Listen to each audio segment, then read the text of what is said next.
12 منافقین کے نام کن کتابوں میں آئے؟ علماء سے پوچھے، میرے بھائی میں تو جاہل آدمی ہوں، میرا اس پہ کلپ دیکھ لیں، رسول اللہ کا قاتل کون، اس میں جتنی میں بات ان کیمرہ یا آن کیمرہ کر سکتا تو میں نے کر دی ہے۔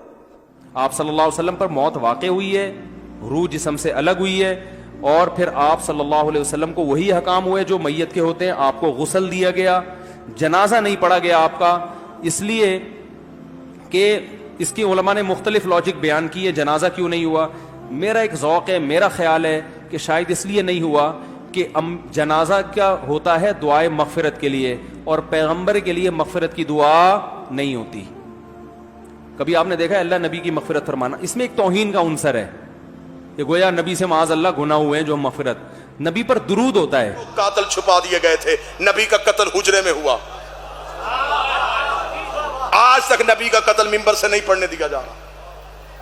کہہ دیا کہ نہیں جی نبی طبعی موت مر گئے، معصوم تو طبعی موت مرتا ہی نہیں، طبعی موت وہ مرتا ہے جس کی طبیعت میں توازن برقرار نہ رہے، اور جس کا جسم پہ کنٹرول نہ ہو وہ کائنات پہ کنٹرول کیسے کرتا ہے؟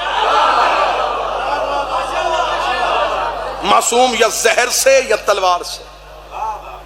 اگر پڑھنے والی آنکھ ہو تو صحیح بخاری میں لکھا ہوا آخری وقت میں نبی کو دوائی پلائی جا رہی تھی اور نبی انکار کر رہے تھے، دوا میں شفا ہوتی، نبی کا قتل مدینے میں ہوا، قاتل چھپ گیا۔ کیا نبی کا جنازہ ہوا؟ بے شک رسول کا جنازہ ہوا، امیر المومنین علی ابن ابی طالب نے پڑھایا، کیونکہ معصوم کا جنازہ ہمیشہ معصوم پڑھاتے، حجت کا جنازہ ہمیشہ حجت ہی پڑھاتے۔ صرف جنازہ نہیں، 3 دن تک رسول کی میت رسول کے حجرے میں پڑی رہی۔ اب یہاں پہ آ کے صرف اس گیپ کو چھپانے کے لیے کہ 3 دن مسلمان کہاں پہ رہے، یہاں پہ آگے بچوں کے سوال رکھ دیا، بیٹا نبیوں کے جنازے نہیں ہوتے، نبیوں کے جنازے نہیں ہوتے، نبی دفن تو ہوتے نا، بھائی دفن تو ہوتے ہیں، تو جنازے میں نہیں تھے، تدفین میں کون کون تھا؟ دکھ لے کے اگر میرا کوئی اہل سنت بھائی ہے، میں نے پوری مجلس کسی کے جذبات کو ٹھیس نہیں پہنچائی، میں منت کر کے کہوں گا اگر یہ لوگ نبی کے جنازے میں نبی کی تکفین میں موجود تھے، پھر میں صحیح بخاری، مسلم، مشکات، ترمذی سے وہ حدیث دکھانے کے لیے تیار ہوں۔ جب ایک بہت بڑے صحابی نے آ کے اپنی بیٹی سے پوچھا تھا، مجھے بتا نبی کو کتنی چادروں کا کفن ملا ہے، اگر وہ لوگ تکفین میں موجود تھے بیٹی سے سوال کیوں کیا گیا؟ 3 دن تک مسلمان غائب رہے سقیفہ بنی سعدہ میں حکومت کی تشکیل دینے میں، لوگ حکومت کی تشکیل دیتے رہے، اور 30 دن کے بعد مولا امیر المومنین گئے، احتجاج تبرسی میں حوالہ، 30 دن مولا امیر المومنین گئے، مولا نے جا کے سقیفہ میں اپنے نیزے کو گاڑا ہے، نیزے کو گاڑ کے مولا نے فرمایا تم نبی کے جنازے پہ کیوں نہیں آئے؟ انہوں نے کہا یا علی ہم حکومت بنا رہے تھے۔ فرمایا کیا کیا تم نے حکومت کا؟ کہنے لگے اسے وزیر بنا دیا ہے، اسے امیر بنا دیا ہے۔ امیر المومنین کا خطبہ ہے تاریخ کا، امیر المومنین نے کہا اچھا تم نے علی کے فیصلے کو ترجیح نہیں دی؟ انہوں نے کہا یا علی یہاں اجماع امت زیادہ تھا۔ علی نے کہا جتنا بھی زیادہ تھا کیا تم میں کوئی کعبے میں آیا تھا؟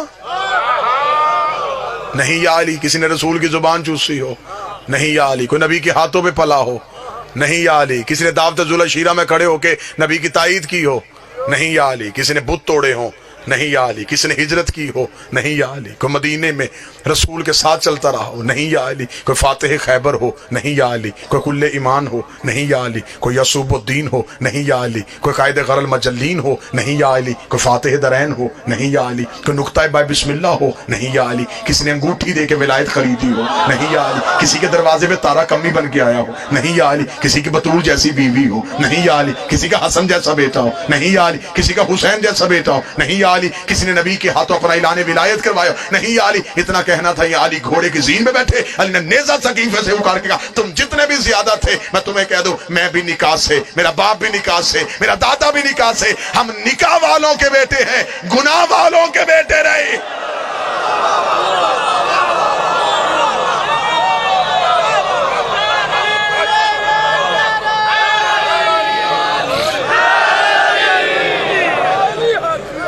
آپ جس کی چاہیں ہم عزت کرنے کے تیار ہیں، دکھ ہے، تکلیف ہے، پڑھا لکھا دور ہے، مجھے تکلیف ہوتی ہے، بندے کہتے ہیں جی شیعہ فلاں کی عزت نہیں کرتے، فلاں کی عزت نہیں کرتے. بھرے مجمع میں چیلنج کر رہا ہوں، ابھی اسی وقت چیلنج کر رہا ہوں.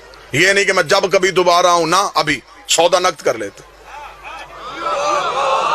جس کی عزت کروانا چاہتے ہو تم مجمع سے نام لو، میں ممبر سے کردار پڑھتا ہوں. بابا جی ٹھیک ہے. اگر کردار عزت کے لائق ہوا تو عزت کرتے. یہ تو غلط بات ہے کہ آپ اپنی کتابیں بھی نہ پڑھیں.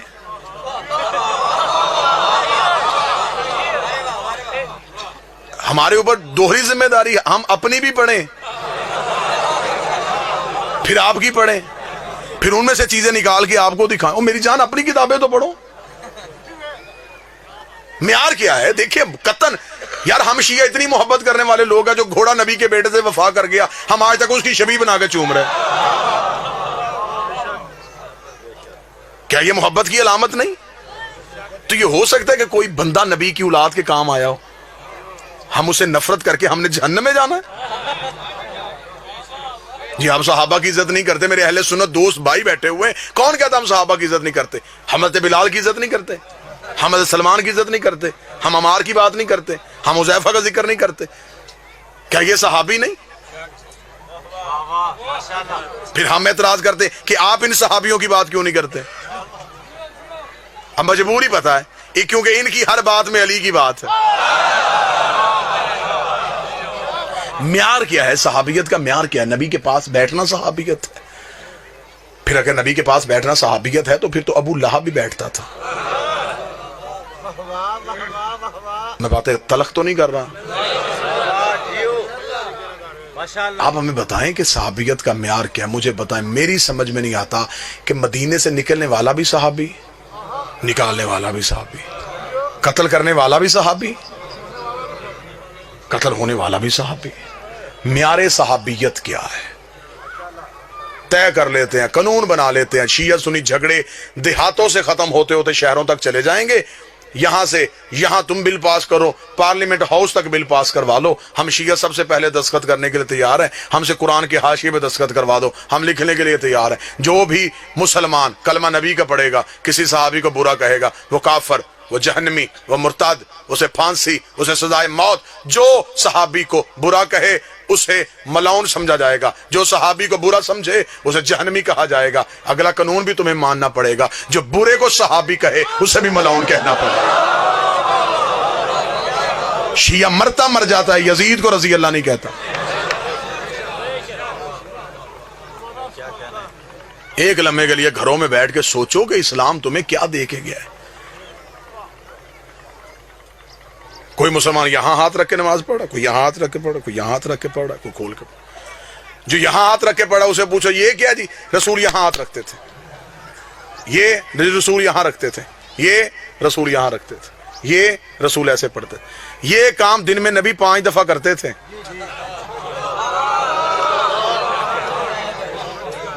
اور امت ابھی تک یہ طے نہیں کر سکی کیسے کرتے تھے.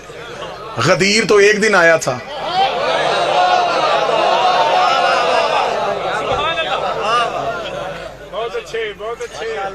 آؤ ضدیں چھوڑو، بحثیں چھوڑو، آل محمد کے دروازے پہ آؤ. ان سے بڑا کائنات کا بادشاہ کوئی نہیں ہے. نبی کے بعد وسیلہ یہ ہے، نبی کے بعد ہدایت کا سارا سلسلہ ان کے پاس ہے. کہتے جی نہیں رسول کے جنازہ، نبیوں کا جنازہ نہیں ہوتا. چل نبیوں کا جنازہ نہیں ہوتا. چند دن گزرنے کے بعد اس نبی کے گھر سے دوسرا جنازہ اٹھا، وہ نبی کی بیٹی کا جنازہ تھا. 75 یا 90 دن کی روایت ملتی ہے، یا 75 دن زندہ رہی یا 90 دن زندہ رہی. بیٹی رسول کی عمر مبارک کتنی تھی؟ جتنی کربلا میں حسین کے اکبر کی عمر تھی. یہ عمر تھی میری شہزادی کی جب دنیا کے دکھوں سے کنارہ کر کے گئی ہے محمد کی بیٹی. چل مسلمان نبی کے جنازے پہ نہیں آ سکے، رکھ مولوی کے سر پہ قرآن، مجلس سے جائے کلمہ نبی کا پڑھتا ہے. تجھے رسول کی عزت کی میں قسم دے رہا ہوں، کلمہ نبی کا پڑھتا ہے. جا کے ریسرچ کرنی شروع کر دے، مولوی کے دروازے کھٹکھٹا. نہیں آئے تھے مسلمان نبی کے جنازے پہ، بتا زہرا کے جنازے پہ کتنے مسلمان.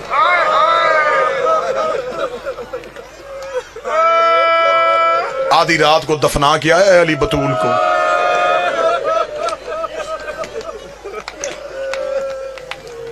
اب ہم کیا کریں؟ ہم درد پڑھیں گے، مر جائیں گے. شیعہ ساری رات علی زہرا کی قبر پہ بیٹھ کے قرآن پڑھتے تھے.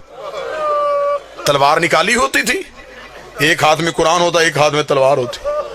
ایک دن حسین نے جا کے کہا بابا میری ماں کو تلاوتوں کی محتاج ہے. فرمایا قرآن پڑھنے نہیں آتا، اونچی آواز میں اس لیے پڑھتا ہوں انہیں پتا چلے علی قبر پہ پہرا دے رہا. کیا یہ غریبی نہیں تھی میرے بادشاہ علی کی؟ بچپن کا حسین بابے کے قدموں میں گر گیا، رو کے کہتا بابا اب تو میری ماں نہیں روتی، اب تو میری ماں جگیر نہیں مانگتی، اب میری ماں کو کیا ڈر ہے. فرمایا جو آگ لے کے دروازے پہ آ گئے کہیں بیل چلے کے زہرا کی قبر پہ نہ آ جائے.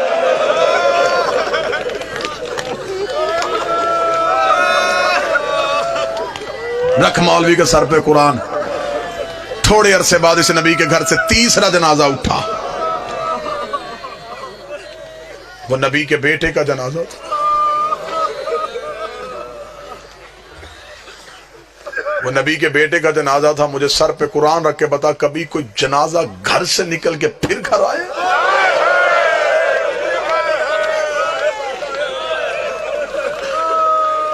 یہ پہلا جنازہ ہے کائنات کا جو گھر سے نکلا ہے واپس گھر آئے. 70 تیر نکالے ہیں بہن نے بھائی کے جنازے سے. میں نے پڑھ دیا، آپ نے سن لیا. 70 تیر نکالے ہیں زینب نے حسن کے جنازے سے. بسم اللہ. واجب الاحترام قابل صد احترام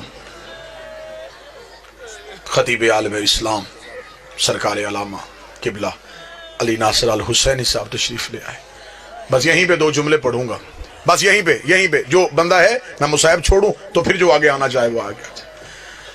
70 تیر نکالے ہیں زینب نے حسن کے جنازے سے.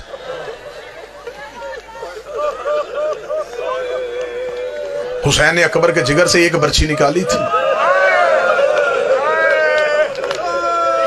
جس نے سینے پہ ہاتھ نہیں مارا اس نے اپنے آپ کو امیر سمجھا. حسین نے اصغر کی گردن سے ایک تیر نکالا تھا. زینب نے 70 تیر نکالے. آخری تیر بھائی کے جنازے سے نکال کے زینب رو کہتی حسین ایک دفعہ مجھے نانے کی قبر پہ لے کے جا. فرمایا کیا پوچھنا چاہتی ہے؟ فرمایا جا کے نانے کی قبر سے جا کے پوچھو نانا تو کہا کرتا تھا حسن میرا امیر بیٹا ہے، حسین میرا غریب بیٹا ہے. میں نانے کو بتاؤں گھر آ کے اپنے امیر کا جنازہ دیکھ، پھر مجھے بتا تیرا امیر ایسا ہے تو تیرا غریب کیسا ہو. انہوں نے تیرے امیر کی یہ حالت کی ہے تو تیرے غریب کی کیا حالت.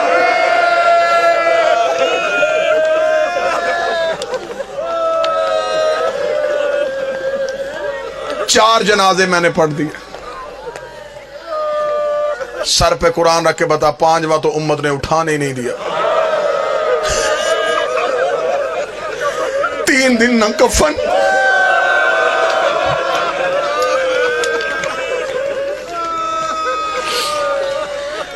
اپنی اپنی لاشیں دفنا کے چلے گئے. حسین کی لاش کربلا کے جنگل میں 3 دن تک بغیر کفن کے پڑی. علامہ حافظ کفایت حسین اپنی کتاب میں لکھتے ہیں امت نے 7 حصوں میں حسین کی لاش کو تقسیم کیا. کسی کے ہاتھ حسین کا امامہ آیا، کوئی حسین کی عبا اتار کے لے گیا، کوئی حسین کی قبا اتار کے لے گیا. ایک کمینے نے سید کے کمر بند پہ ہاتھ ڈالا، حسین کی میت کانپی. آواز آئی حیا کر میری لاش پہ میری بہنوں نے آنا، شرم کر میری لاش میں میری بیٹیوں نے آنا. ایک کمینہ ان میں سے وہ ہے جس میں آج بھی زیارت ناہیہ میں میرا 12واں لہو رو کے لعنت بھیجتا ہے. بابا شرازی سید مجھے معاف کر دینا، یہ کمینہ وہ ہے جس نے حسین کی انگوٹھی اتاری. آج بھی میرا 12واں پردے پہ لعنت کرتا ہے. کوئی نرم دل شیعہ بیٹھا مجھے معاف کر دینا، اس ملاؤں نے حسین کی انگوٹھی اتاری ہے. یہ خود کہتا ہے کہ جب میں حسین کی لاش پہ پہنچا کوئی حسین کا امامہ لے گیا تھا، کوئی حسین کی عبا لے گیا تھا، کوئی حسین کی قبا لے گیا تھا. اس نے کہا میری نظر پڑی حسین کے ہاتھ پہ، حسین کے ہاتھ پہ انگوٹھی تھی. میں نے سوچا مدینے کا شہزادہ ہے، انگوٹھی اس کی قیمتی ہوگی. یہ کمینہ کہتا مجھے جلدی تھی، میں نے خیموں میں جا کے مال لوٹنا تھا. میں جلدی جلدی حسین کے ہاتھ کے قریب آیا، میری میری ایک نظر خیمے پہ تھی، میں دوسرے ہاتھ سے حسین کی انگوٹھی اتار رہا تھا۔ یہ کتا کہتا ہے حسین کی انگلی اتنی زخمی تھی، مجھ سے انگوٹھی اتر نہیں رہی تھی، مجھے جلدی تھی، کوئی سید ہو، کوئی سید زادی ہو، مجھے معاف کر دینا۔ یہ کمینہ کہتا میں کربلا کے جنگل میں دوڑا، میں ایک پتھر اٹھا کے لایا، اس پتھر پہ حسین کا ہاتھ رکھا، اپنی جیب سے خنجر نکالا، حسین کی انگلی پہ خنجر رکھا، دوسرے پتھر کے ساتھ میں ضرب مارنے لگا۔ ایک کالے برقے والی بی بی کی چیخ آئی، آواز آئی تجھے انگوٹھی چاہیے مجھے بتا، میں اتار کے دے دوں۔ میں نے چکیاں پیس کے پالا، اور میرا لاڈلا